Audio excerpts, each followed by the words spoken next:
since past since past 43 years, where he consumes 2 cigarettes per day. He does not consume alcohol. Sleep and appetite are normal. He consumes a non-vegetarian diet, and his bowel and bladder habits are regular and undisturbed. Family history: there's no history of similar complaints or history suggestive of connective tissue disorders in his family.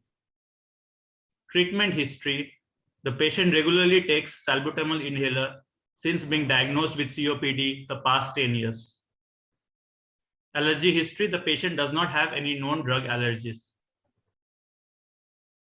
Summary: a 63-year-old man, tea plantation worker by occupation, with smoking history for past 43 years and a known case of chronic obstructive pulmonary disease under medication, came with history of swelling in groin since past 2 years, which increases on coughing, straining, decreases on lying down, and disappears on manipulation.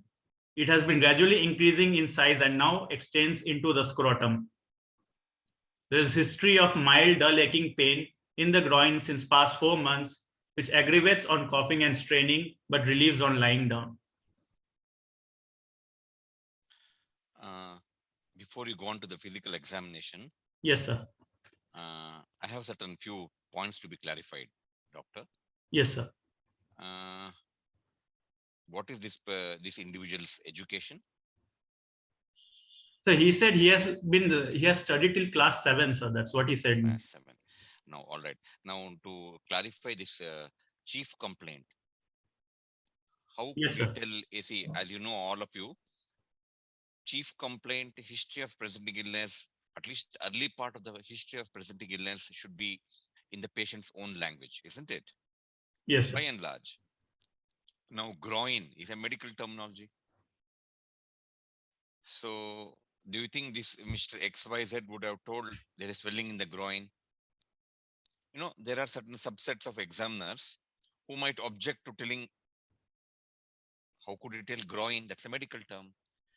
So, to, take care of that issue, you can always tell swelling in the right lower part of the abdomen. All right. That will be more, that will be a safer way out in this situation rather than mentioning groin. O'Neill, is that okay? Yes, sir. I got your point, sir. All right. That's a good, important point. Then this is a straightforward case. It's obviously all history and age group, all pointing to a particular benign surgical issue. Isn't it? Yes, sir. You have taken sufficient history to rule out the other possibilities, other surgical issues. You mentioned does not give any other symptoms suggestive of swelling anywhere else in the body. Yes, sir. Mm, with any particular relevance? What are you thinking about? So it could be an contralateral hernia, like if he had a hernia previously on the other side of the body, That's or good enough on the opposite side, yes. But anywhere else in the body? no, in the inguinal region mainly, because since this is also pertaining to the inguinal region. Okay, right.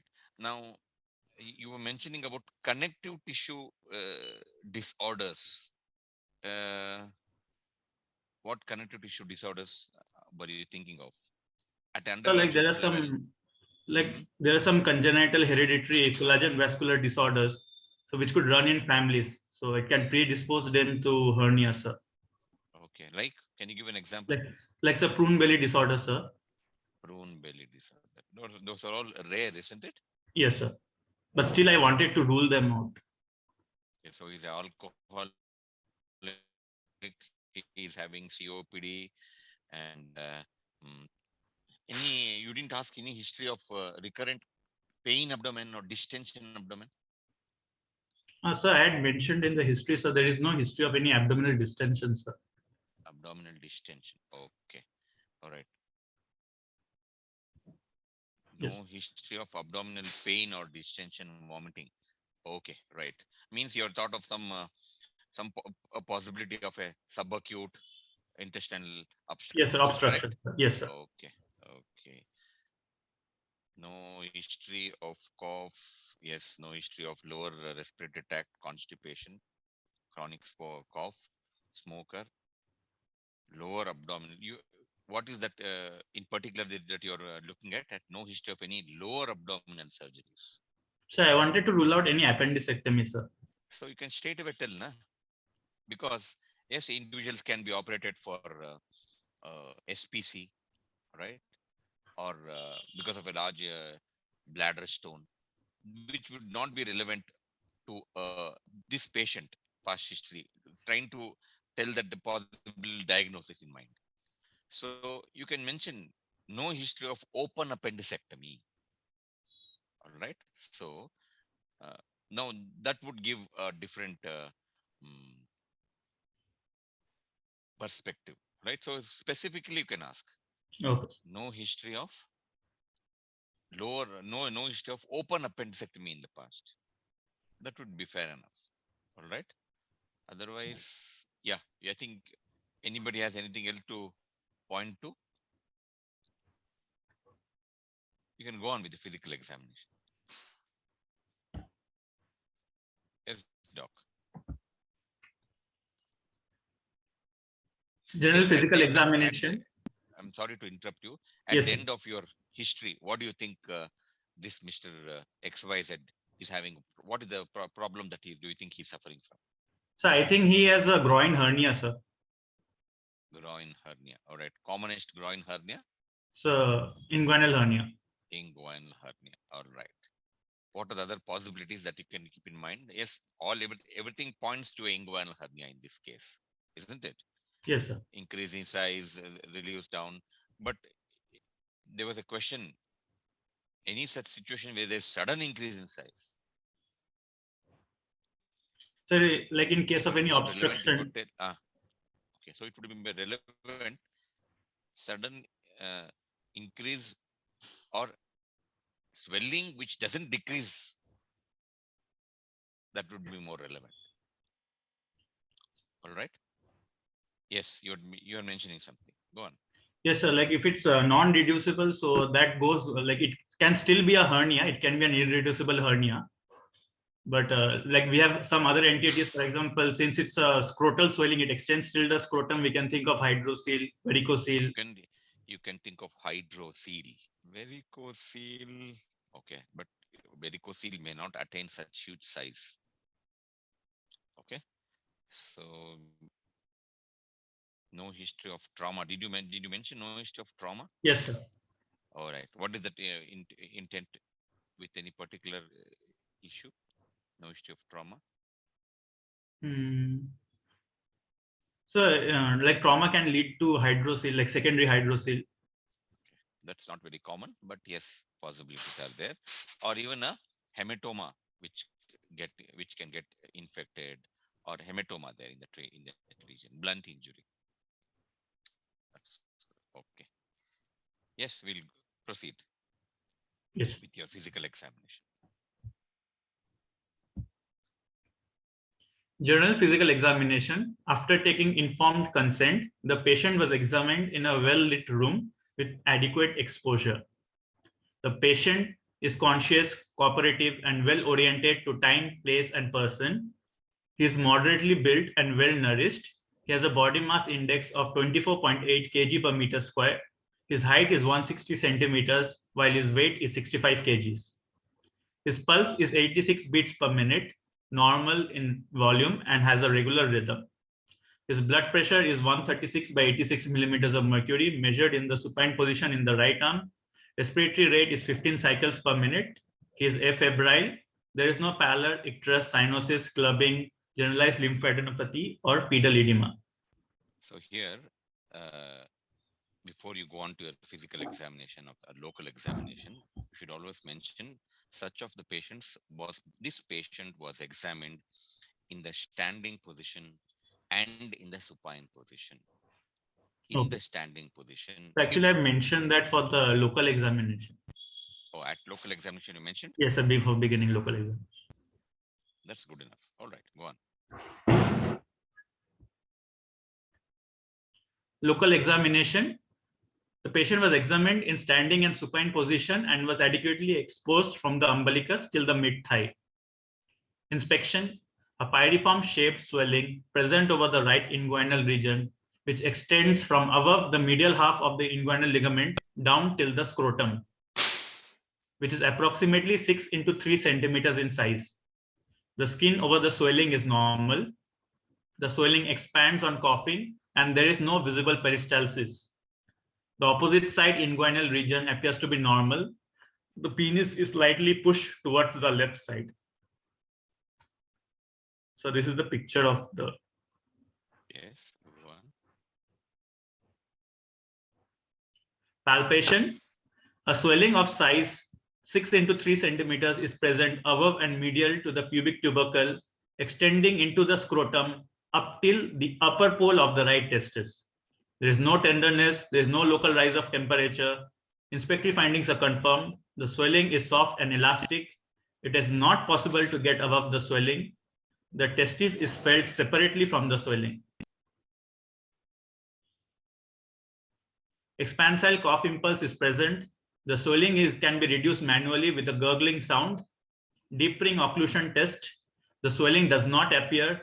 On performing the ring invagination test, Here the you have impulse. mentioned. Pardon, sir? Go on. Nothing. On performing the ring invagination test, the impulse is felt at the tip of my finger, and on performing Siemens 3-finger test, impulse is felt on my index finger.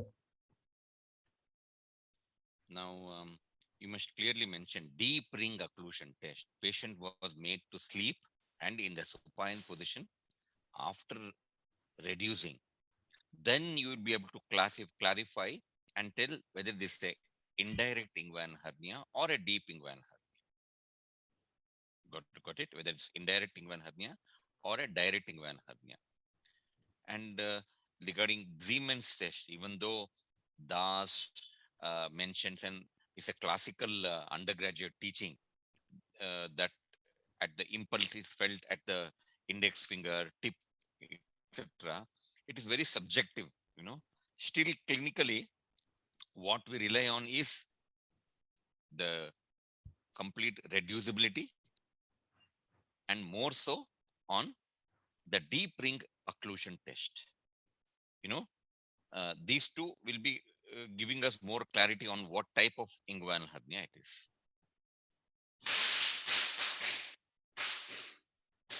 Go on, doc. Yes, sir. You're doing well. Examination of the left inguinoscrotal region. There is no inguinal or scrotal swelling on the opposite side. So even on the cough impulse only, did you reduce it? Did you reduce the swelling completely and then look for the cough impulse on either side? Yes, sir. Yeah, that should how it should be done. All right. Patient in the supine position, maybe a couple of minutes later, completely gently, if possible, reduce the swelling. And then looking forward to the cough impulse on either side will give us more clarity. Go on, doctor. Yes.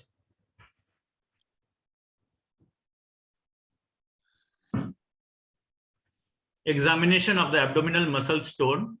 There is no undue protrusion of the lower abdomen on standing position.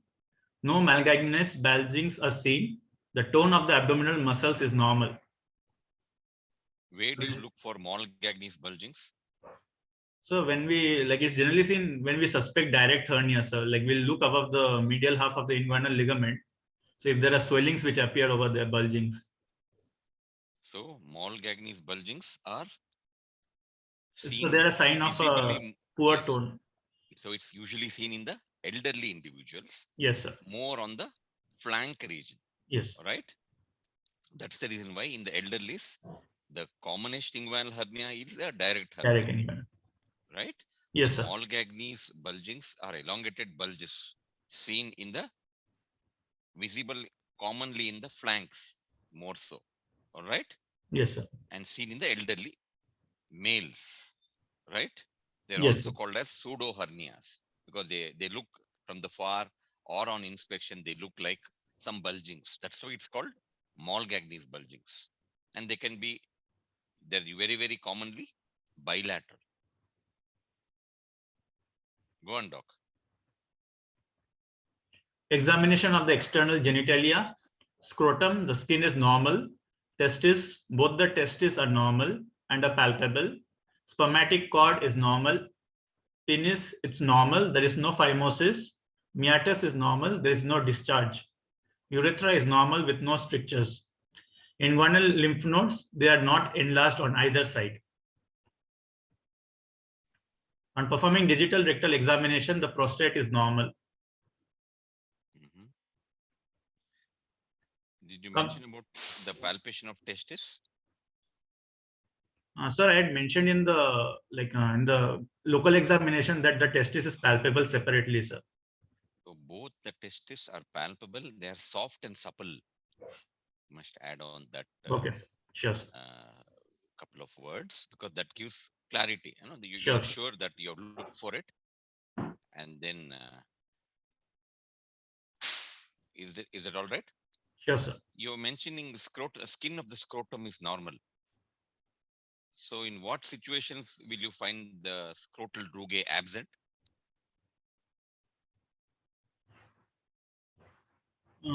So maybe in epididymoarthritis, I'm not sure exactly.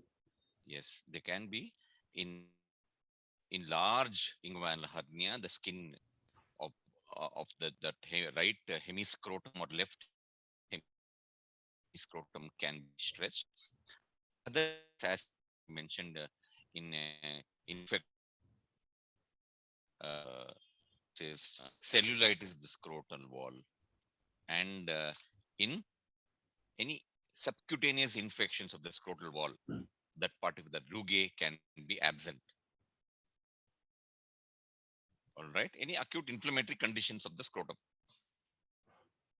You mentioned inguinal lymph nodes. Is that only for completion or any specific reason? So since like inguinal lymph node enlargement can also be a differential diagnosis, sir.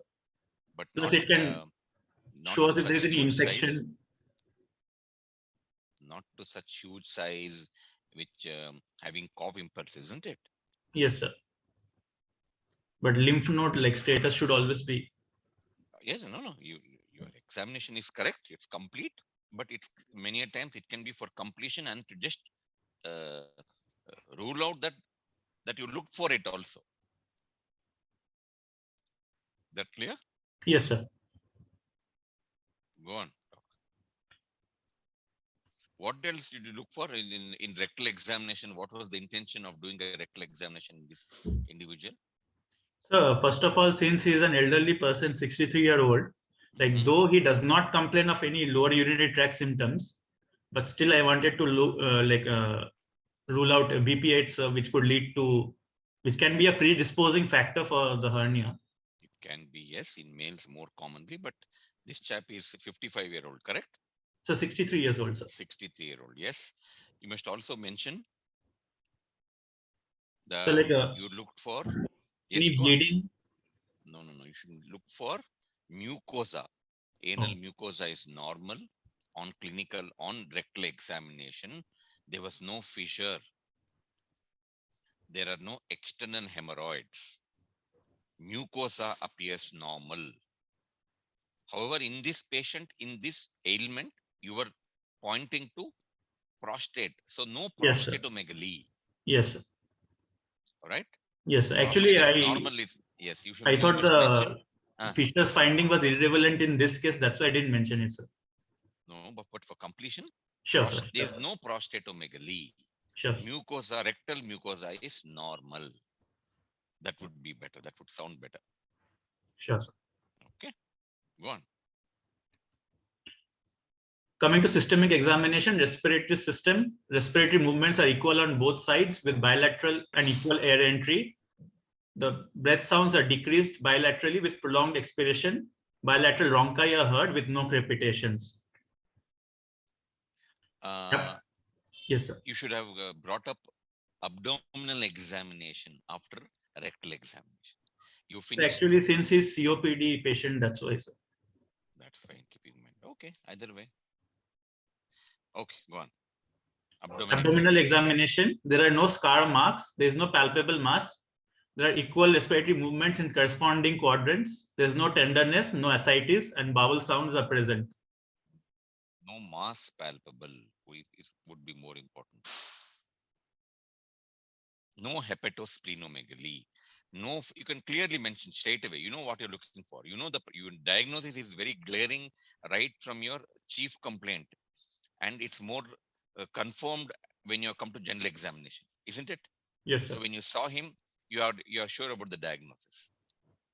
So here in on abdomen examination, you must mention no hepatosplenomegaly, no free fluid, no scars noted.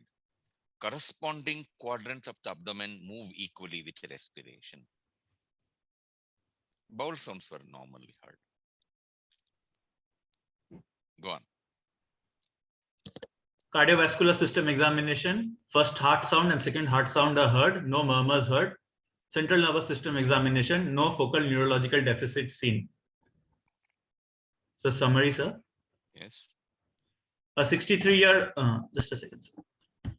A 63-year-old man, tea plantation worker by occupation, with history of smoking since past 43 years, and a 10-year-old known case of chronic obstructive pulmonary disease with history of chronic cough, presented with reducible right groin swelling since past 2 years and dull aching pain in the right groin since past 4 months, with no history of constipation, abdominal distension, vomiting, rapid increase in the size of the swelling.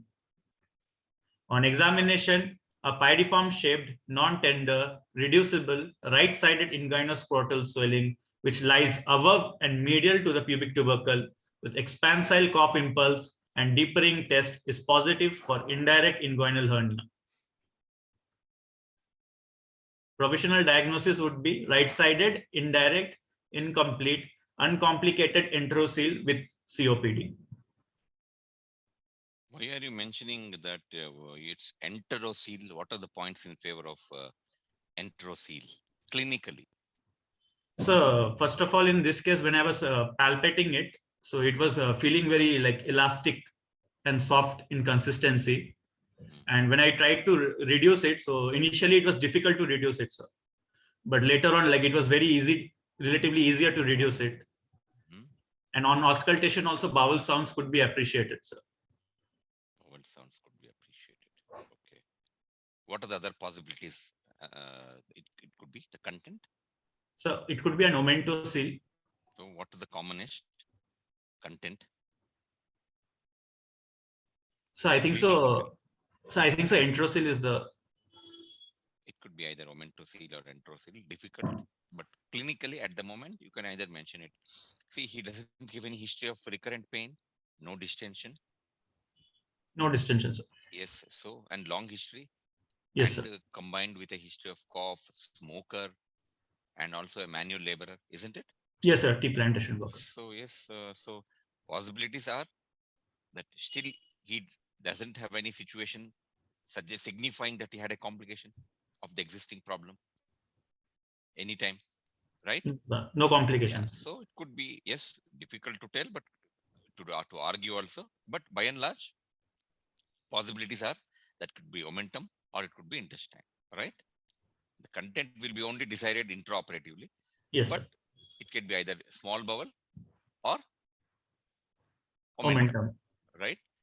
Rarity is it could be either the depending on the size, right side or left side, it could be either sliding hernia, which is again confirmed only on intraoperative Intraoperatively. findings. Yes, go on. I wanted to ask you one question. What do you mean by getting above the swelling?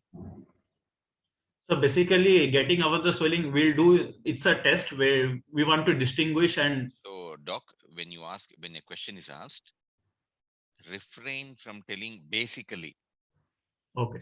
because this is a basic question, right? Somehow, even though you know the answer and you're a smart when you're answering, refrain from telling basically. So, when a question is asked, limit your answer to the question. Like, for example, I asked you, what is the meaning of getting above the swelling? So your answer should be getting above the swelling is classical, pertaining to, is a clinical uh, hallmark with respect to this situation. This is how it is examined. By and large, most commonly in the standing position. Yes, go on. So basically, should not come usually as a common answer. Sure, sir. Sure, sir. Yes, So, getting of the swelling is a test which is done to differentiate a purely scrotal swelling from an inguinal scrotal swelling, sir. you're right. Like examples of scrotal swelling, for example, in case of hydrocele, so we are able to get above the swelling. So if we like palpate the spermatic cord, and if we go from the lower pole of the testis and we we try to palpate it upwards as we go above, so we'll be able to insinuate the spermatic cord between our thumb and index finger. The So thumb and the rest of the fingers, yes, sir. when in the standing position, Yes, sir. with the patient being told that you're not going to hurt him, at the root of the scrotum, with the rest of the fingers and the thumb, you'll be palpating for the cord and its contents only, which is classical. If you're getting above, that is means you're trying to mean that it is a purely a scrotal swelling. And the commonest scrotal swellings are inguinal or the hydrocele, right? Primary vaginal hydrocele.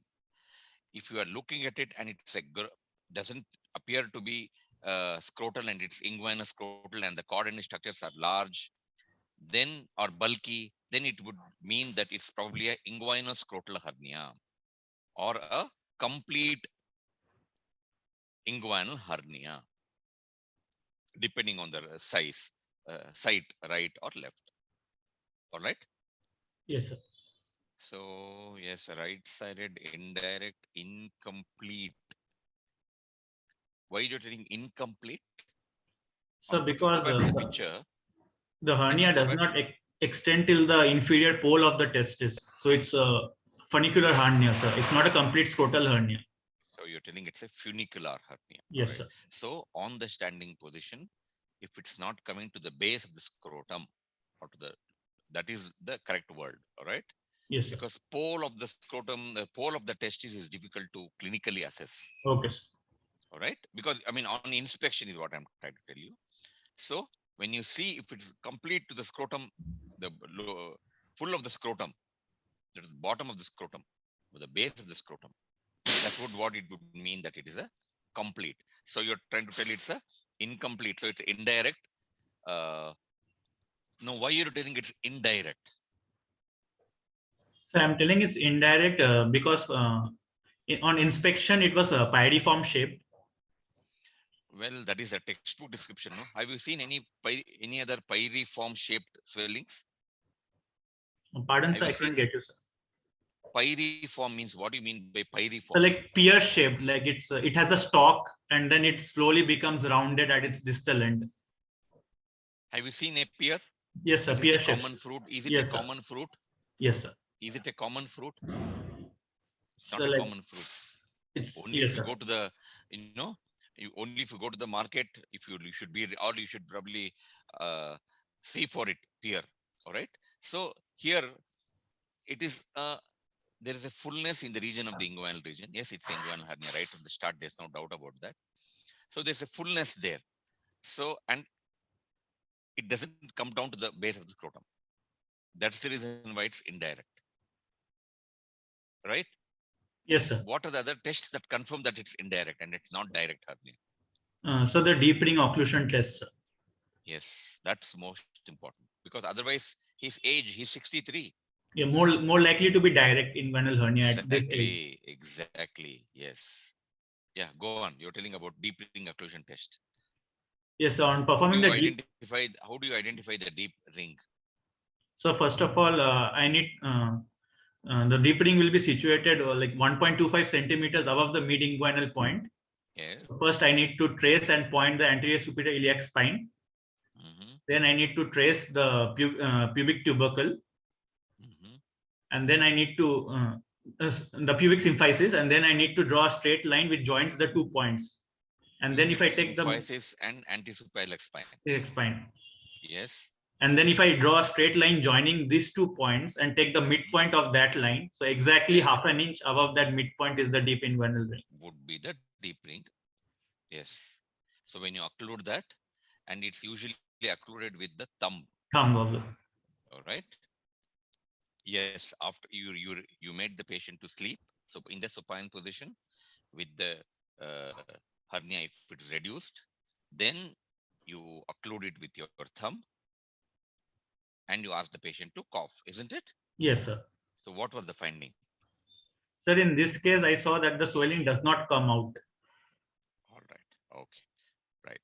So suppose it came out Most probably a direct inguinal hernia, sir.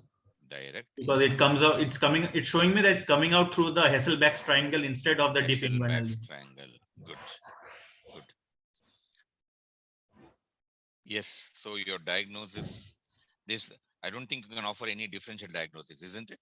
In this situation, No, sir, this is a clear provisional cut. diagnosis, sir. Exactly. Go on. You did well. So how would you manage this patient?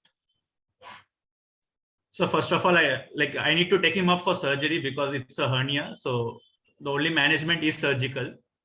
Yes. So before that, I need to do my pre-operative investigations, Mhm. the regular anesthetic checkup. Like I have to get a chest X-ray done since he's a COPD patient. Need to do a pulmonary function test done. So you will tell, I will offer him surgery. This is a surgical situation. This is a surgical scene. This is a surgical case who requires surgery. So I will offer him surgery. Now, before surgery, I will have to do certain blood and urine tests, and then certain routine investigations, and then specific investigations. Now, what are routine investigations? Blood workup, urine workup. You want to do a CBC to rule out anemia. If he has anemia, then upfront you have to correct it and then offer surgery. Yes. Then you will do a urine routine examination. Right, isn't it? Then you will be doing the chest X-ray ECG. Means you're getting the workup done so that the anesthesiologist also can assess all the blood tests, the urine test and the ECG X-ray, and then you can go ahead with the surgical procedure. Yes. So blood CBC, urine routine, serology, serum creatinine. You will rule out in this patient, very important, chest X-ray, isn't it? Yes, sir. He's a COPD patient. smoker. He's a COPD. He's on inhalers. Yes, rightly mentioned. He Pulmonary requires a function test. pulmonary function test. Okay. Yes. Now, yes, you offered him surgery. One important question: when will you ask him? Has he stopped smoking? Not yet, sir. So I'll tell him to stop smoking at least 4 to 6 weeks before the surgery, sir. Very good. 4 to 6 weeks before the surgical procedure. Ask him to refrain from smoking. Ask him to stop smoking. But yes, since you tell him that, you'll have to educate him that this is a collagen disease. So you have to stop smoking for your better health and to prevent problems to your people around you, your family, and the environment. And at least 4 to 6 weeks before the surgical procedure.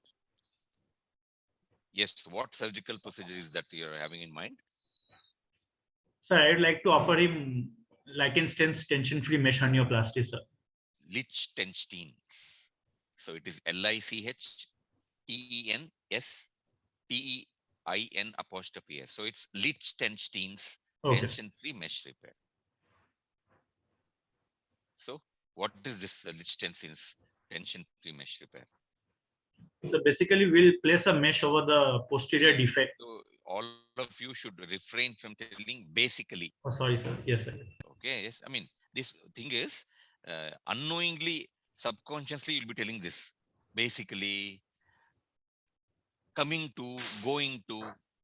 So from all of you must refrain from using that.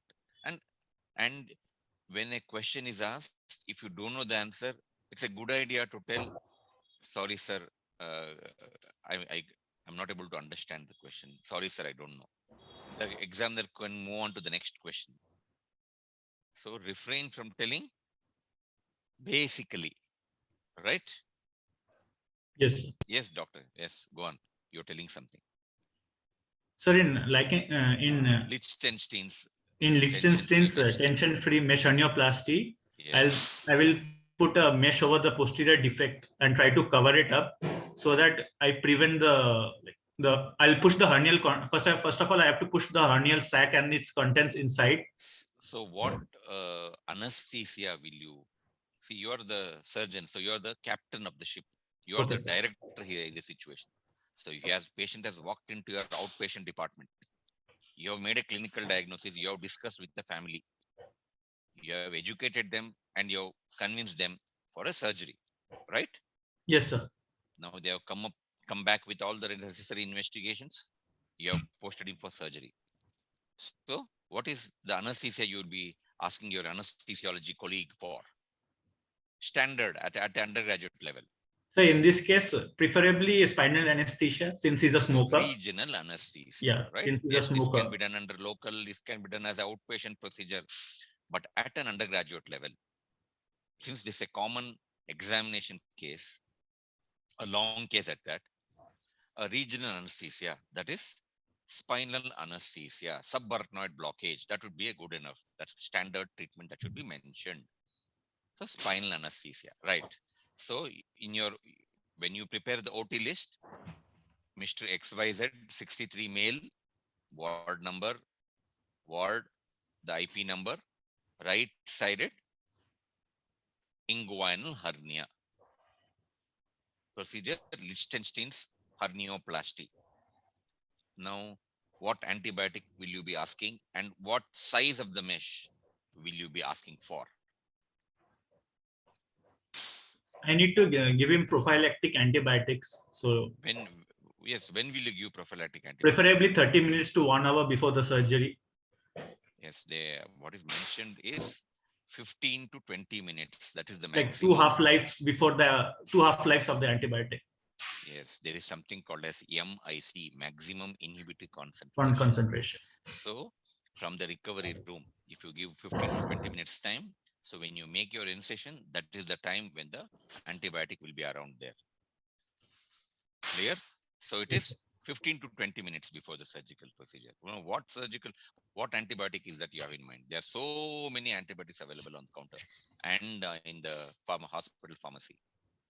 So like I had seen one case of hernioplasty.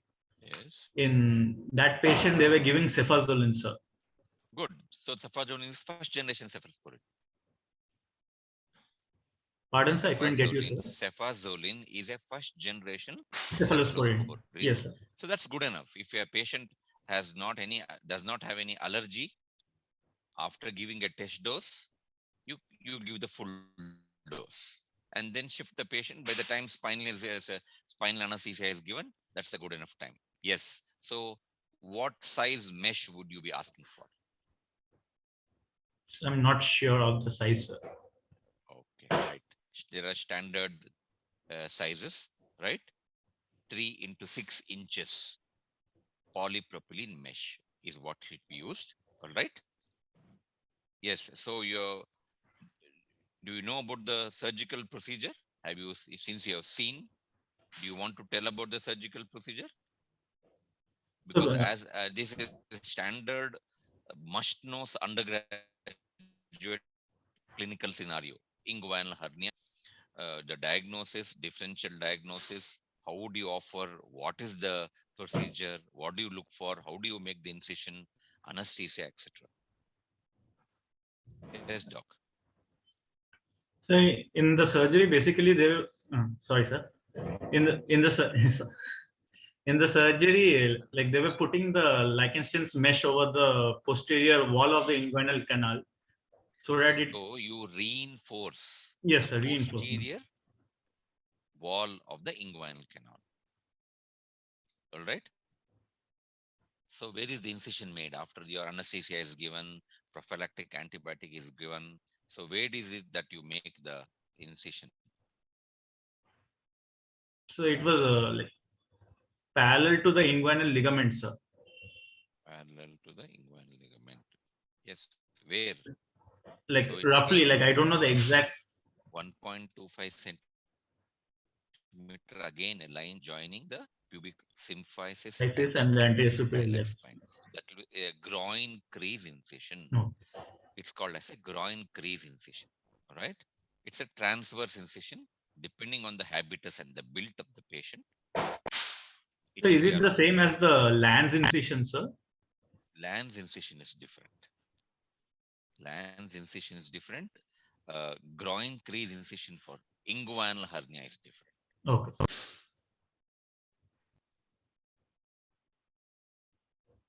Yes, go on. So you made an incision. What are all the structures that you encounter? So first of all, we'll encounter skin. Skin, you even says the skin, doctor. Following the skin, what else do you, what Then are the the structures? 2 layers of the superficial fascia, the campus fascia, scarpus fascia. So cut section, that's how you remember. CES, Yes, sir. camper, and then Carpus fascia. scarpus fascia. Yes, then Then the external so oblique. in either of these two fascia, in between you will get a, a prominent vessel there, which runs perpendicular to the long axis of the incision. Commonly, that's encountered there before you encounter the external oblique aponeurosis. There is a superficial epigastric vessels which can be encountered, both an artery and they'll be prominent, which can ooze profusely. So they have to be coagulated. All right. Yes, divided or either ligated or coagulated. And then yes, how do you identify the external oblique? So I'm not sure exactly how it's identified, sir.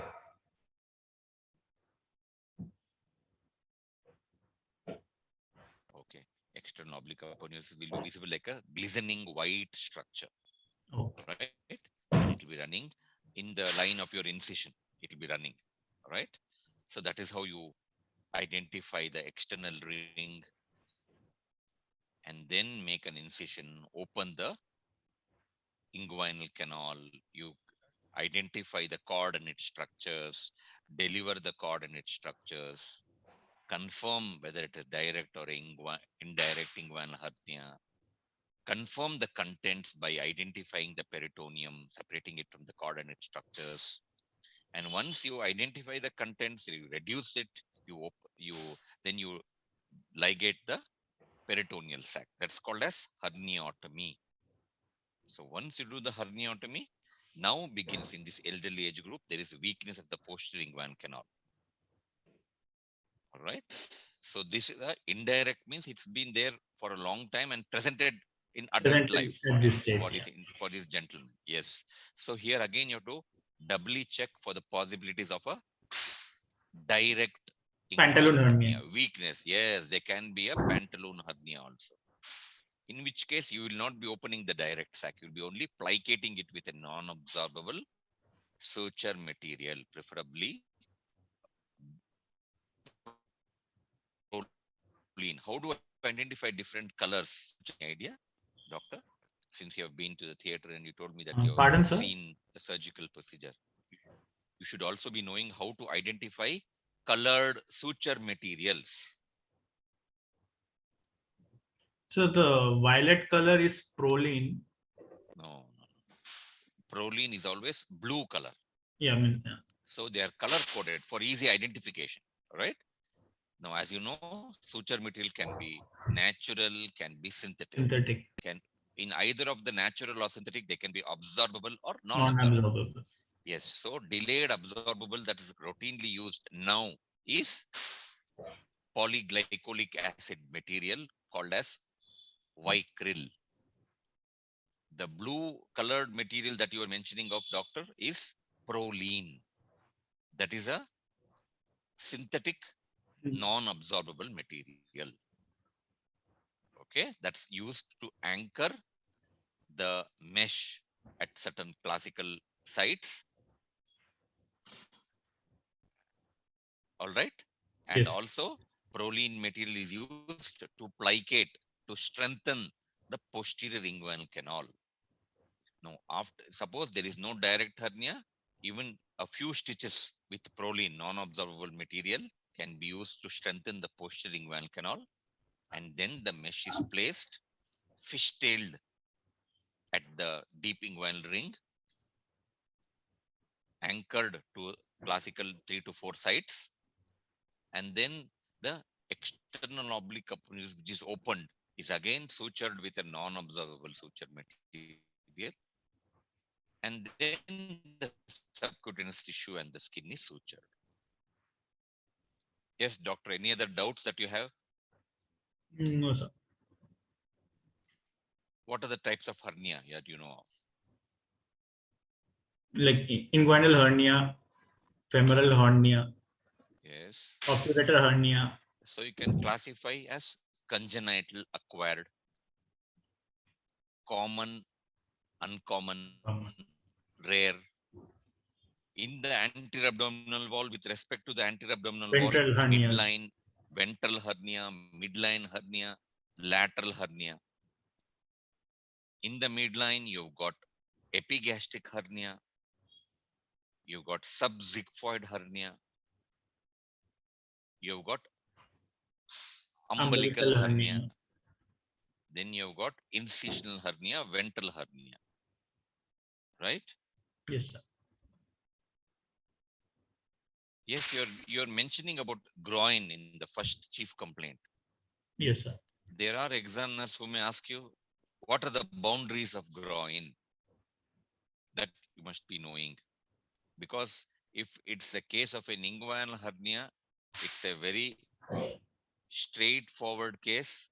All they can be asking you is about anatomy, about how sound your anatomy knowledge is with respect to the anatomy. Yes, you're telling, I was asking you the question of the boundaries of groin.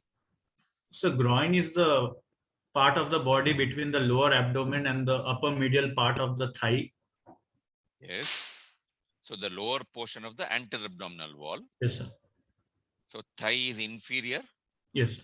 Pubic tubercle is medial. Hmm. And superolaterally is the anterior suprailiac spine. So at an undergraduate level, your standard answer would be a treatment for complicated or uncomplicated inguinal hernia would be Liechtenstein's no tension hernioplasty. If the examiner voluntarily asks, what are the possibilities? Are there any newer methodology of treating? Then maybe you can mention about Laparoscopic. endoscopic or laparoscopic hernia repairs. Just because laparoscopy is there, that is not the standard of treatment. At undergraduate level, the standard is Liechtenstein's tension-free, no tension Liechtenstein's hernioplasty. no tension hernioplasty. What you are mentioning about no tension? What is this no tension? Where is this tension that you are mentioning about? So I think it's the tension in the mesh, sir. No, why mesh is a foreign material made up of PTFE. So why should the mesh cause any tension to anybody? It's a inert substance. No, like we And are. it's a So like I'm just trying to guess it. So basically we are giving little bit of overlap of the mesh so that there is you're a giving an overlap of mesh. So what? What is the tension regarding? What is it? What is the meaning of you only mentioned, isn't it? Tension. So what is the tension? In the past, many decades ago, when there was no advent or the invention of the mesh,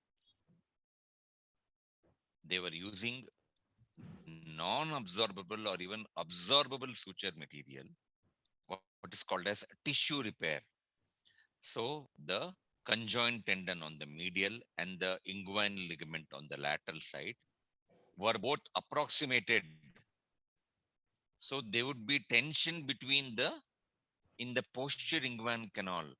So you're getting away that situation of tension at all. That's the reason why it's called no tension or tension free. Means if there is a pantaloon hernia, if there's an indirect or direct hernia that has been tackled with either herniotomy, which is standard, and then reducing the contents. Herniotomy is done.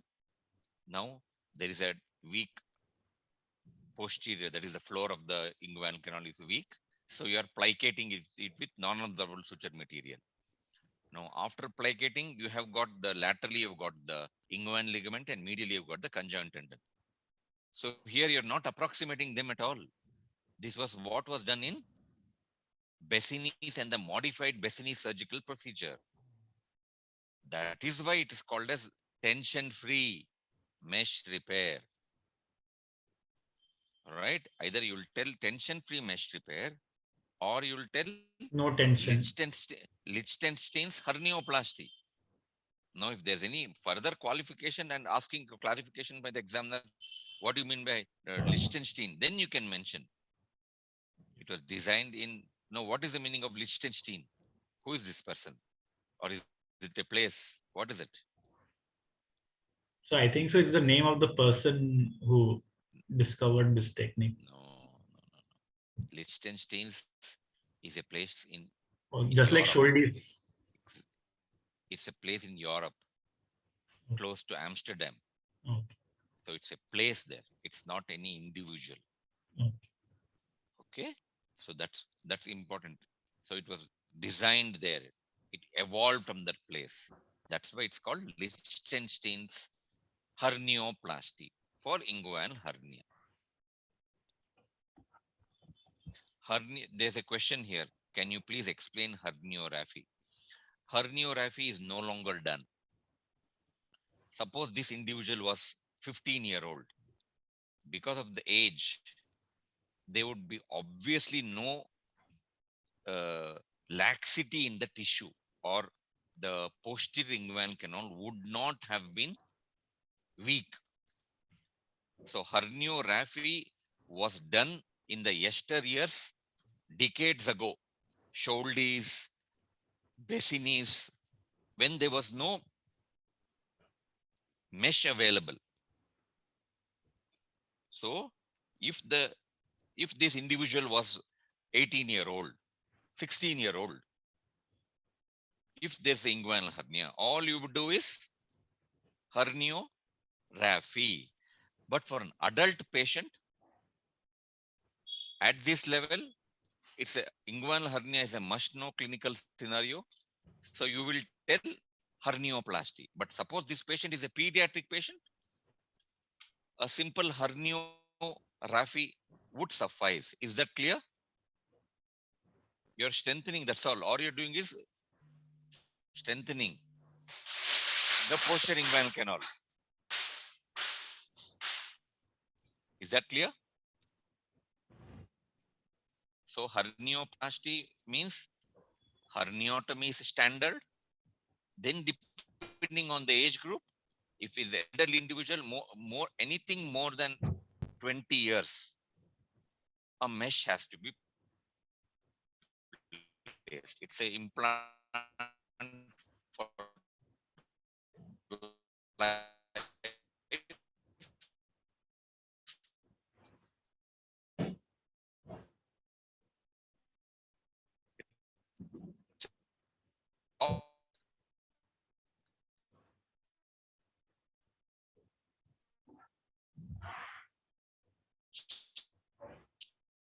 Strength, I've got good strength,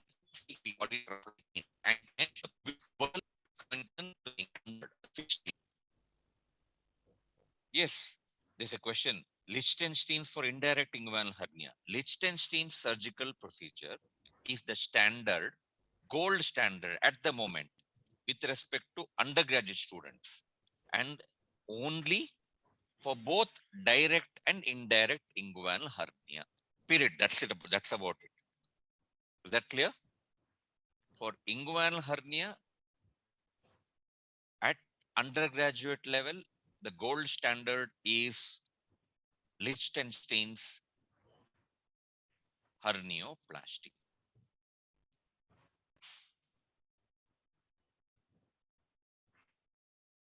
Any questions? So there's a question on YouTube. Can you please explain Mylos?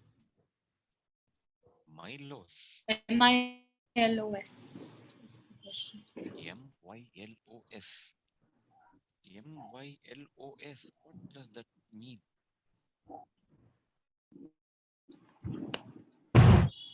I don't think such procedure is called. That's all called as Milos. Yes, sir. More so, if the patient is male, as in this situation, and elderly, and also has prostatic symptoms, an ultrasound has to be done in this patient to rule out that he has got no prostatomegaly, because he should not have a situation wherein he has some prostatomegaly, even though you might not have any symptoms, but you have operated on the hernia and the prostate is the trouble. So you must see that the prostate gland, that is the reason why an ultrasound will be done in this patient. Ultrasound will be done in all males, elderly males over the age of 45, to rule out for the presence of prostate enlargement, prostate volume, and most importantly, post-void urine volume. Patient will be asked to get the ultrasound to look for the prostate volume with the bladder full. He'll be asked to void and then come back, and then you'll be checking for the bladder, whether there's any residual post-void urine. It should be less than 100 ml. However, symptoms are more important. How often do you get up at night when you sleep, and when you get up till you get up in the morning? Do you need to get up often? Do you need to void urine often? Do you have any dribbling? There's a question of NIHS classification. NIHS classification is beyond undergraduate understanding. There are different classifications. There's another question for bilateral inguinal hernia. At undergraduate level, you will tell bilateral Lichtenstein's mesh repair. If the examiner, or if it's a postgraduate examination, then the discussion will move on from open surgery to laparoscopy. So it depends on the surgeon's expertise, whether he's doing it on the extraperitoneal approach or the intraperitoneal approach. Extraperitoneal approach is TEP. Intraperitoneal approach is TAPP. There are different advantages of TEP and TAPP, which is beyond the discussion of undergraduates. But yes, you must know that there is something called as laparoscopy or endoscopic hernia repair.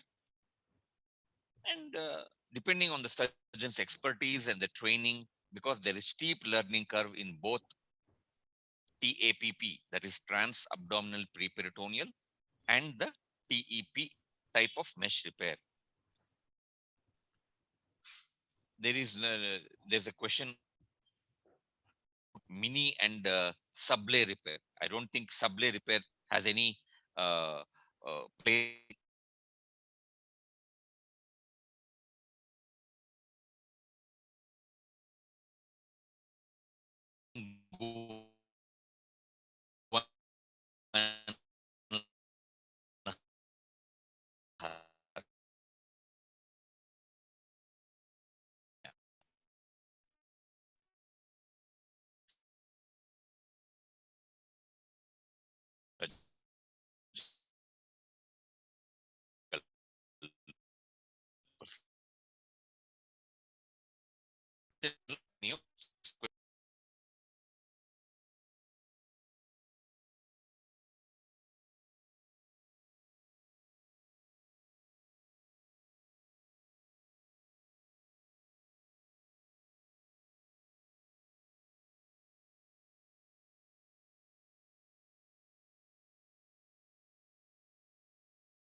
Sir, I guess you went on mute. Yeah. There was some problem with the connectivity. I'm back now. Yes, So yes, sir. if the patient is an elderly gentleman, as in this situation, and there is a bilateral inguinal hernia, in this situation, after confirming that there is a significant post-void residual volume of urine,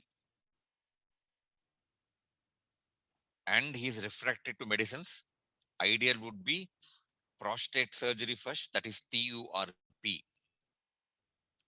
After the prostate surgery, open or laparoscopic hernia repair. But at undergraduate level, prostate surgery has to be done first, and then Lichtenstein's hernia repair. So can we do both the surgeries in one sitting itself? Are we done? Yes, both the surgeries can be done at once. Both the surgeries can be done in the same sitting. But yes, still the urologist has to tackle the prostate first, because there is a irrigation of saline and to see the field. Everything is collapsed. So the bladder has to be distended to visualize, to resect the prostate, and the prostate chips go back into the bladder, for which they are retrieved, and then a Foley catheter is placed. So first prostate surgery, that's TURP, and then inguinal hernia surgery.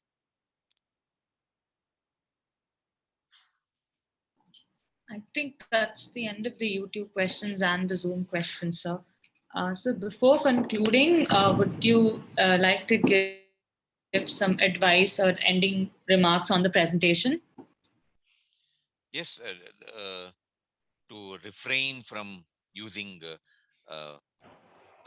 basically coming to, going to, and then when you're approaching your examiners in the final examination, before you're made to sit, it would be prudent to tell or to wish the examiners, good afternoon teachers, good morning teachers. And then when offered to sit down, then you can sit and then present the case, make an eye contact with your examiner. And when you start off, always mention, remember, undergraduate students, patient is the pivot for all of us. Without patient, there's no treatment, there's no surgery, there's no medicine, there is no investigations. So respect has to be given to the patient by addressing the patient as master, Mr., Mrs., or Miss, etc. And then making eye contact with the examiners. When you speak out, clear words, you should be audible and don't use repetitive words. And if you don't know the answer, you can always tell, I'm sorry, sir, I don't know the answer, rather than making a mess out of the situation and or answering being a wrong answer. And then, your morale will be down. You might not perform optimally.